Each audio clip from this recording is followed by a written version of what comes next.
Cheers, guys. Welcome back. And today, I'm going to be discussing these seven shamanic principles. These are principles from Hawaiian shamanism, and they come from the book Urban Shaman by Serge King. There are a lot of parallels with this and the Toltec teachings. There's a lot of parallels with this and a lot of teachings, to be honest, with even all these teachers that we talk about, Neville, Vadim Zeland, but especially the Toltec teachings from Don Miguel Ruiz, some of the things discussed by Carlos Castaneda. Anybody from one of these shamanic backgrounds, the shamanic type of traditions, there's going to be a lot of overlap with these principles here. And these really are foundational to understanding reality. And I'm going to read them. We'll talk about them, and I hope that this gives you guys some power, some added power to what it is that you're looking to create. Okay, so when taken together, these principles represent a worldview that allows for a lot of freedom and acknowledges the power of our thought and emotion to influence the physical world. So, principle 1, the world is what you think it is. What we see as hard physical reality is really made up of energy and thought. The world is a dream of consciousness and can be changed by consciousness. Yeah, reality is made of the same substance as dreams. When you begin to have those very, very vivid dreams, you begin to, sometimes dreams are more vivid than reality. And when you've had these experiences of these kinds of magical things happening in your life, you really begin to see things in this type of way. So principle 2, there are no limits. Everything is connected and anything conceivable is possible. Separation can be a useful illusion at times, but ultimately all is one. I like to key into that because separation can be a useful illusion. In this physical world that we are in, it is very useful. Because if we're always dwelling in this one consciousness, non-dualism thing, it's very easy to lack groundedness. And when you're just simply in this world of imagination or this world of non-duality or non-separation, it's very easy to get kind of caught up in and kind of removed from this physical experience, because the physical experience is a world of separation. So it's important, again, to be able to hold two things in mind at once. Energy flows where attention goes. A neon sign or dramatic illness commands your attention and therefore directs your energy. It is useful to direct your attention by will and not let that determine where your energy flows. You can decide to pay attention to the positive, to subtlety, and to love. This way you will not be at the mercy of an undirected, wandering mind which gravitates wherever there is the greatest energy. You can also generate passion, love, gratitude, and receptivity, all forms of high energy, by will, and your attention will naturally flow in that direction. Exactly. So this is why so much of what we discuss here is being able to direct your attention, consciously redirect your attention. We use tools such as affirmations, such as visualizations, such as a feeling state, scripting, journaling, writing, consciously intending what it is that you want to focus on and where it is that you want to direct your energy, because where you focus is where your energy goes. As energy flows where attention goes. And if you are getting pulled around by your 3D reality, if you're getting pulled around by what you see happening on the news, just social media, again, you're at the effect, you're not being at the cause by doing that.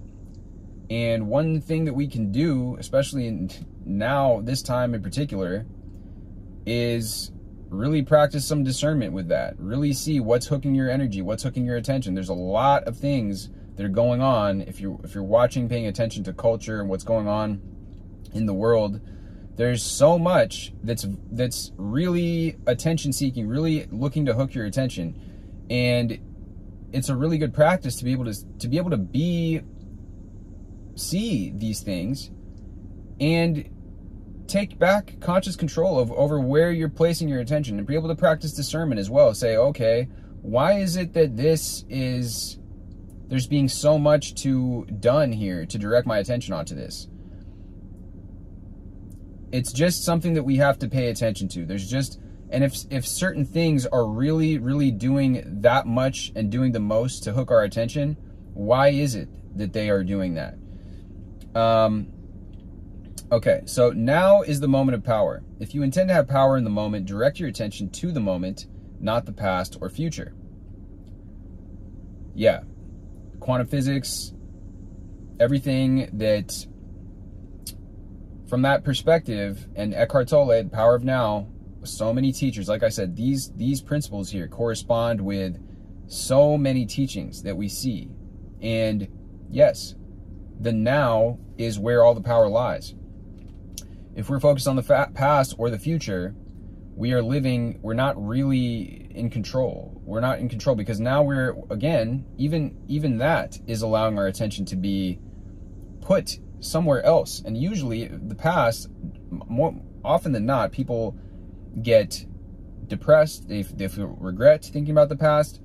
Even if you're whimsically thinking about the past, you're still not engaged in this present moment, and therefore you're lacking in power. And even if you were projecting some desired imagined future, you're thinking of the end, as Neville Goddard would say, rather than from the end, because the power is in the now. As Eckhart Tolle says, we have to bring our attention to the now. If we want to think from the end, we have to feel it now, feel it real now. I've said this in videos before, where I do take some issue with the word feeling, because I think it's the connotation in the English language is much more of, in my opinion, this emotional type of thing, and it can produce an emotional feeling. But what I would say is, at the heart of it is that awareness. It's the awareness of being that thing now, living that moment now, whether it's a scene that you're imagining, whether it is a inner conversation, an affirmation, the feeling statement that you are feeling in your sense of your body. It is the awareness of being that now, of having that now, of doing that now. Okay. Yes, the undirected wandering mind will gravitate wherever there's greatest energy. And Vadim Zeland talks about this in Transurfing. It's like there's these energetic structures that he refers to as pendulums.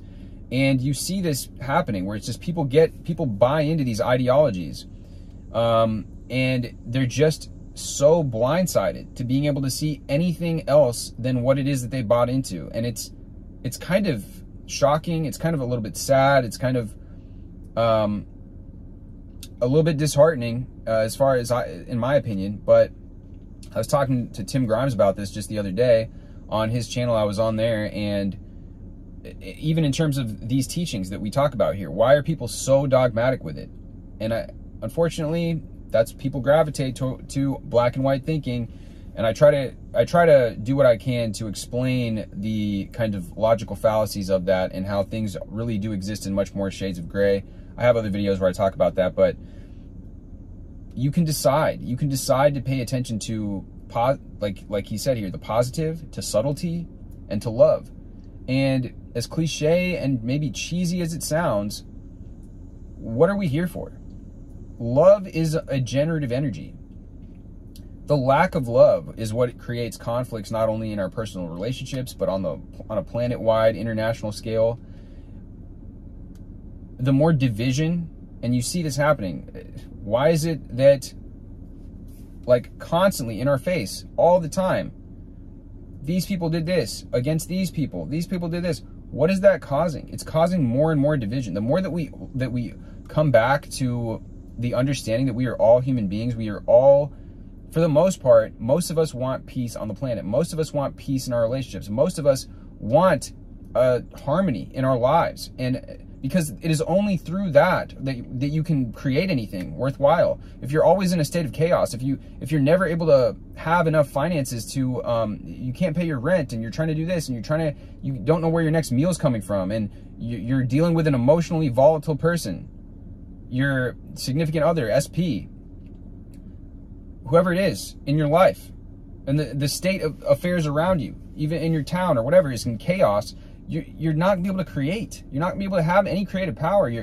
The creation energy, it comes, and you can look at even Maslow's hierarchy of needs for this, or even from a psychology perspective, but the idea to create something fulfilling, that's of value, that's of benefit to to humanity, to other people on the planet, can only come from having your own needs met first. You need to have some baseline level of stability where you have food, you have shelter, you have peace in your life.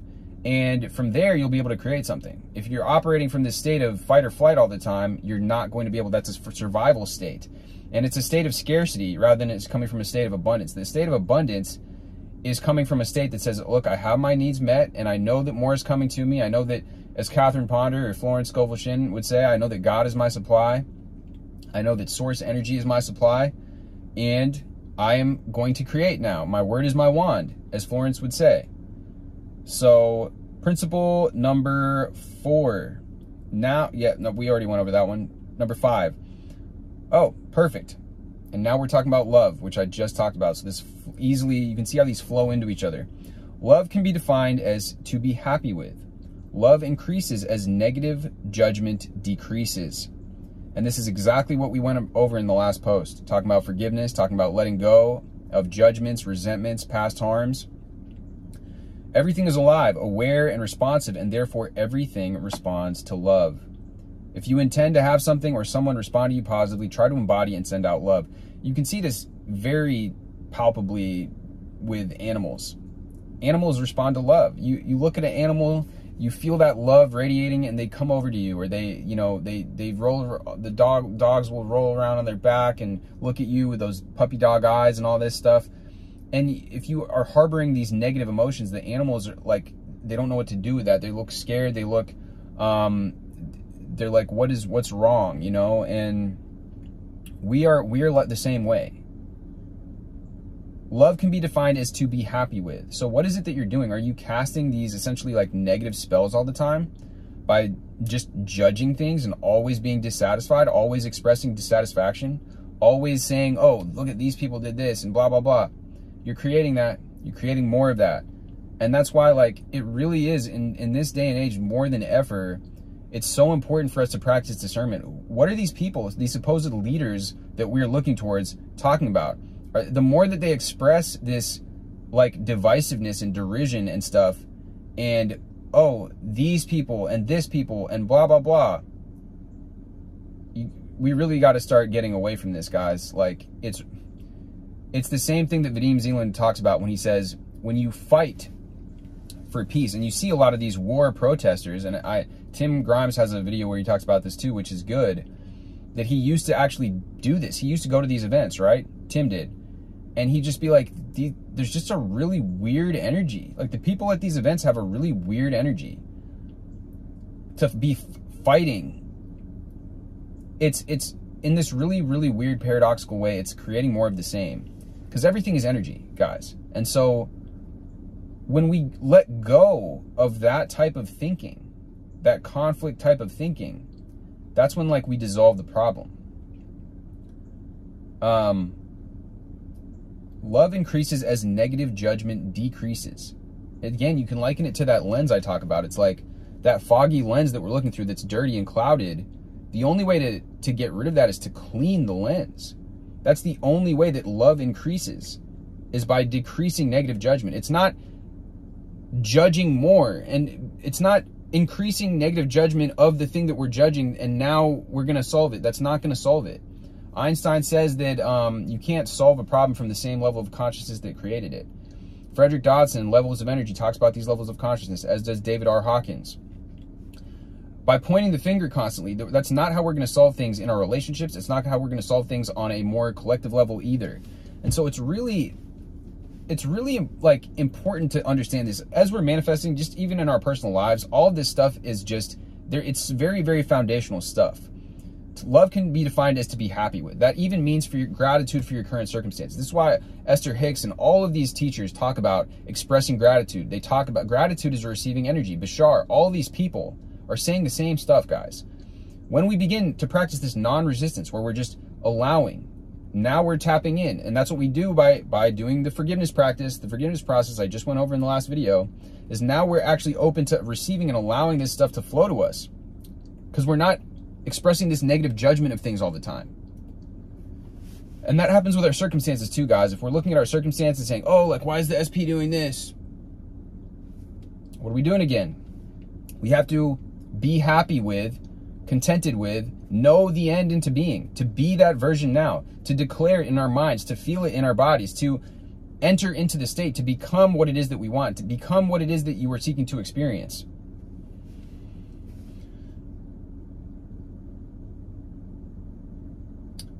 All right, so principle 6, all power comes from within. Everything has power. Power comes from authority, and everything has a certain sense of authority, integrity, or consciousness that must be respected.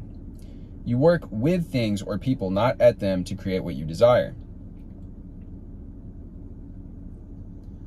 Yeah, I mean, again, it's kind of similar. What's being expressed here is like working with things, not at them, not against them. All things have conscience. This is why, you know, that video that I did recently, it kind of blew up about manifesting people. Well, that's kind of what's being discussed in that too. It's like everything that you do, and this is even on a deeper level, that everything has consciousness. Everything has this awareness. This awareness is permeating throughout everything. The more that we can work with it, that's why accepting, giving thanks to our physical bodies, giving thanks to the things in our environment, to the trees, to the grass, to the, again, maybe this sounds cheesy, guys, but this is what it's all about, is declaring power comes from authority, all power comes from within, everything has power. And when you respect, that's why the Native Americans would, you know, they would offer things and always be thanking the earth and always be thanking, and a lot of these ancient traditions, they're thanking this because they know that they're coming from the same thing, that everything else is coming from this source. And there's this divine intelligence through the animals, through the plants, everything is operating like this and must be respected. And when you work with things, that's how you create. When you work with the physical, when you work with the metaphysical, when you work with life and you don't resist certain aspects of life. And that's one issue that I take with in this community. It seems like people resist the physical. People have gone way too into the just imagining things. I'm not going to do anything. I'm not going to participate in the physical world. That's not the answer. If you want to, everything has to be respected. Everything has to be used in this way where you're using it all for the good that you were wanting to create. And the last principle here is effectiveness is a measure of truth. When you're being most effective, you know that you are in resonance with your own truth and the truth of the world around you. And that's an interesting one there as well, because you do see that effectiveness, and how do we determine effectiveness? Well, we determine it by the results that we get, right? And we determine it by, that's why people are so latched onto the 3D. And there is something to that when we create these results, we know then that we have created it, and it is fully manifested in its form. It's not just like this half partial thing. People call it partial manifestations or whatever. So when you're being effective, what that makes me think of is like in resonance with all of these other laws here is, again, we're co-creating. We are co-creating, and we have to allow. It's not about manipulating people. It's about working with people. It's about working together, and we're going to be co-creating this reality here. And when we're effective, so when we are communicating from this place, a lot of the times you hear people talk about this in sales. It's like people don't want to be sold to. People want to buy. So what is it that you're doing? What is it the way that you're doing? It's like you want to be giving the best version of yourself to the world. And so that's why I talk about developing yourself and all of these types of things. But that is effective because people want the best that you can give. That is what is needed here on this earth, especially right now, is embodying that highest version that you can possibly give. The earth needs it right now. People need it. People are craving authenticity. You see it here even on YouTube. People are getting tired of the flashy stuff. And I think that collectively we are, as a humanity, I believe, and I'm hoping, are practicing more and more discernment, being able to see and spot through BS more, because there's a lot of it. There's a lot of it in the world, guys. And when we're able to do that, that's effective. That's being authentic is effective. Speaking our truth is effective. And doing that and doing that in a way that's going to be magnetic. It's going to be attractive, because people are so tired of fakeness. People are so tired of this showmanship of a facade. And that's why, like, more of these YouTube videos that are just like literally like this are doing better than a lot of the other videos. But I think that, and I hope that people are able to see more and more truth, because to me, I always get a read on things. And as we all probably do to one degree or another, but sometimes I'm surprised at how obvious something is to me, but how unobvious it is to other people. Or I don't know, what comes to mind is like just certain things, just certain narratives, and again, that dogmatic thinking, that black and white thinking. But I don't want to get too off into making this any type of way political or anything, but clearly there's a lot going on in the world right now, and it's just like we really, not only with the world, even in our own lives, we really need to be able to practice this discernment and really choose to engage with people that are being authentic, and really be able to sift through that and really raise our standards, like I had in a recent video. Because what we're willing to put up with is we're making an agreement to that. We're making this energetic agreement that says, okay, I'm willing to participate in this. I'm willing to put up with this. Can people change? Yes, people can change. But why do you want to, I don't know, like, what analogy I could do without making it sound, it's like, why would you want to turn